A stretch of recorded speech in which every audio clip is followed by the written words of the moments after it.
Hello everyone, আসসালামু আলাইকুম। কি অবস্থা সবার? Hope you are doing fine. Welcome back to my channel Humaira and Sadia. New একটি ব্লগ দেখার জন্য সবাইকে ওয়েলকাম। কাছে দূরে দেশ এবং দেশের বাইরে যে যে প্রান্ত থেকে বসে আমরা আজকের ব্লগ ভিডিওটা দেখছেন বা দেখবেন, আই হোপ সবাই ভালো আছেন, সুস্থ আছেন। আমরা আপনাদের দোয়ায় এবং ভালোবাসায় ভালো আছি, সুস্থ আছি, আলহামদুলিল্লাহ। Good morning everyone. অনেক দিন পরে আপনাদের সাথে আজকে একদম লং একটা ভিডিও শেয়ার করব। আই হোপ আপনাদের কাছে ভালো লাগবে। আর যদি দেখতে দেখতে আমার ভিডিওটির কোনো অংশ কোনো জায়গায় ভালো লেগে যায়, আমার চ্যানেলটা ভিজিট করবেন, একটা লাইক ডান করতে একদমই ভুলবেন না, শেয়ার তো অবশ্যই করবেন। তো আজকে আমি সকালবেলা হচ্ছে একদম ফ্রেশভাবে উঠে ফ্রেশ মুড নিয়ে কিচেনে হাজির।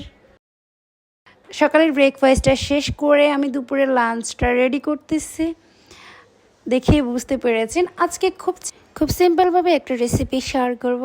আপনারা হয়তো বা এটা বাসায় ট্রাই করেছেন বা করেন নাই, যারা করেন নাই প্লিজ সবাই হচ্ছে এভাবে ট্রাই করবেন। খুব ভালো একটা খাবার, খুব মজার একটা খাবার, দেখেই হয়তো বা লোভ লেগে যাবে। তো চলুন সেটাই আজকে আপনাদের সাথে শেয়ার করি। আর এত গরমের মাঝে কি রান্না করব মাথায় আসতেছে না, তো ভাবলাম যে আজকে এভাবেই করি। মানে খাওয়াই যাচ্ছে না সবজি টাইপের খাবার বা ভালো একটা খাবার, ভালোই লাগতেছে না, মাছ মাংস এরকম আর কি। তারপরেও করতে হচ্ছে, কিছুই করার নাই, খেতে তো হবে, একটু একটু বাঁচতে হলে খেতে হবে। পেট থাকলে পেটের মধ্যে তো খিদা আছে। যাই হোক, আমি রান্নাবান্নার যুদ্ধে লেগে পড়েছি। তো এখানে আমি শুটকি দিয়ে হচ্ছে যে আজকে কচুর যে এটা হয় ওটাই আজকে রান্না করব। ধরে নেন কচুই রান্না করতেছি। সব সময় আমি কথা বলার মাঝে অনেকেই জানেন আমি কচু কচু করি, বাট আজকে কচুই রান্না করে খেয়ে ফেলবো। যাই হোক, সবাই আমার দোষটা ধরে কচু কি, তো আজকে বলেই দিলাম আমি আজকে কচুকে রান্না করে খাবো, যেন আমি কচু শব্দটা ভুলে যাই। ঠিক আছে, তো চলুন আজকে কচুর রেসিপি শেয়ার করি আপনাদের মাঝে। আমি সব মশলা একসাথে কষিয়ে নিয়েছি এখানে। বাসায় আজকে কেউই নাই, আমি হচ্ছে যে জানেন আপনারা অবশ্যই, আমার আম্মু বাসায় না থাকলে আমি রান্না করে ফেলি। আমি তখন ভালো মেয়ে হয়ে যাই, আমি সব কাজ করার ট্রাই করি একটু একটু করে। আপনারা হয়তো বা আমার কথাতে মজা পাবেন, অবশ্যই আমি সত্যি কথাই বলতেছি। আমি মানে কাজ ওরকম করি না যেটা পারি না। আমি যদিও করি আমার আম্মুর পছন্দ হয় না। আর যদি কিনা আম্মুর মনের মতো করে করতে পারি তাহলে তো আর কথাই নাই। কি সুন্দর মধুর মধুর কথা বেরোয়। কার কার সাথে এমন হয় আমাকে অবশ্যই কমেন্টে জানিয়ে দিবেন আপুরা। আর যারা আমার ভিডিও দেখতে ভালোবাসেন তাদের জন্য অনেক অনেক ভালোবাসা। Thank you everyone. সবাই প্লিজ আমার হচ্ছে যারা যারা ভিডিওগুলো দেখো শেয়ার করে দিবা। জাতীয় মাছ ইলিশ, ইলিশ তো আমার কাছে নাই, এত দাম দিয়ে আমার ইলিশ কেনার দরকার নাই। আমার যেটা দরকার ওটা দিয়েই করব, যেটা আমি খেতে পারবো। বাট এত কাটা, আমি তো ভয় পাই। কার কার পছন্দের মাছ বলেন? ইলিশ মাছ। তারপরে আমি মাছের মাথাটা দিয়েছি, অ্যাকচুয়ালি আপনারা যদি ভালোভাবে যদি দেখেন তাহলে দেখতে পাবেন। তো আমি এই যে কত কাজের মেয়ে দেখেন, আল্লাহ, আমি এখানে রান্না করতেছি আবার হচ্ছে বাসা ক্লিন করতেছি, মানে কি অবস্থা দেখেন গাইস। আপনারা বলেন আমি কাজ করি না, আমার একজন ভাই, সে যদি আমার ভিডিওটা দেখে তাহলে হয়তো বা বুঝতে পারবে আমি কত কাজ করি। তাও আমার ভাই বলে আমি কাজ করি না। যাই হোক, তার জন্য এইটুকু বলা। তো ভাই যেভাবে ভালোবাসা দিচ্ছে এইভাবে ভালোবাসা দিয়ে যেও, থ্যাংক ইউ। তো এখানে হচ্ছে আমি ঝাড়ুটা দিচ্ছি, আমার মেয়ের কত কিছু যে বের হচ্ছে একে একে, যে দেখেন আমি গুছিয়ে নিচ্ছি, আমার মেয়ে ফেলতেছে। তো যার যার বাসায় এরকম বাচ্চা আছে তারাই জানে এটার কষ্ট। এই যে গোছাচ্ছি তারপর আবার লন্ডভন্ড করে ফেলতেছে। আমি আছি মহাযুদ্ধে, আমি যেদিন বাসায় থাকবো ওই দিন আমার কাজ করতেই হবে। যদিও বা না করি, একদমই না করি, তাহলে আমার মেয়ের কাজ আমাকে করতেই হবে, কারণ ও সব কিছু লন্ডভন্ড করে ফেলে। মেশিন বলে আমি ডাকি এক এক সময়। এই পাশে রান্না চলতেছে, ও পাশে আমি কাজ করতেছি। কি যে একটা অবস্থা, এত কাজের মেয়ে, আমি নিজেই অবাক হয়ে যাচ্ছি। আমার ভিডিও যখন আমি ভয়েস করতেছিলাম তখন তো আমি ভাবতেছি আল্লাহ আমি এত কাজ করি, বুড়ি বাবা রে বাবা।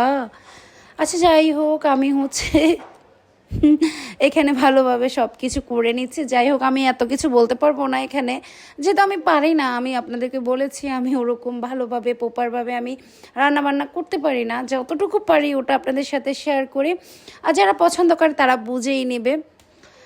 এটা হচ্ছে কচুটা হচ্ছে ফ্রোজেন করে রেখেছিল। আমরা যখন গ্রামের বাড়িতে গিয়েছিলাম তখন এটা রান্না করার সুযোগ হয়নি, এজন্য আম্মু সিদ্ধ করে আম্মু রেখে দিয়েছে ফ্রিজে। তো এখন এটা নামিয়ে আমরা কাজে লাগাচ্ছি আর কি। এই যে দেখেন কত যে রান্না বান্না পারি, নিচে পুড়ে গেছে। কার কার সাথে এমন হয় বলেন, এত পোড়া কপাল আমার। এই যে একটু রান্না করতে আসছি, এটা হচ্ছে দাগ লেগে গেছে। ভাই রে ভাই, আমার দ্বারা কিছুই হবে না। আমি বুঝে ফেলেছি আমার দ্বারাই কিছুই হবে না। কতগুলো ময়লা বের করছি। ভাই রে ভাই, এত ময়লা কোত্থেকে আসে? আপনারা বলেন, যারা বাসায় থাকে তাদের হচ্ছে কাজ নাই, দেখেছেন আমাদের কাজ কাজ বের হয়ে যায়, আরও বেশি কাজ করতে হয় আপনাদের থেকেও। গ্রামে কাজ আছে, বলবো না তো, শহরেও কিন্তু কাজ আছে। এই যে আমার কাজ করতে করতে 12টা বেজে যাচ্ছে, আর আমি কাজ করতেছি, আমার মেয়ের গলা শুকিয়ে গেছে। তো ভাবলাম যে মেয়ের যখন গলা শুকিয়ে গেছে, মেয়েকে যেহেতু আমি জুস করে দিব, আমিও একটু জুস খাইতে হবে, তাই না? তো আমি কি জুস খাবো সেটাও দেখাচ্ছি। আমার মেয়ের জন্য এটা আমি হচ্ছে গরম পানি নিয়েছি, একটু দুধ গুলে দিব। সে হচ্ছে যে এটাকেই জুস বলে, তো আমি ওই জন্য জুস বলতেছি। ও বুঝে না, তো ওকে আমি এটাই হচ্ছে যে শিখাচ্ছি, যেন ও দুধ বললে হচ্ছে খাবে না, বাট হচ্ছে এটা বললেই হবে। তো আমি বলে যে এটা মিল্কশেক বলি, বা এক এক সময় এক একটা নাম দিই। চেষ্টা করবেন আপনারা, বাচ্চা যেভাবে শিখে নিচ্ছে, যেভাবে খেতে পছন্দ করে, যে নামে যেটা বলতে চায় সেটা বলে চালিয়ে দিবেন, বুঝেন নাই? আমি তো ফল ফ্রুটস, যেটা আমি হচ্ছে যে বাসায় থাকে, আইসক্রিম খেতে খুব লাইক করে সে।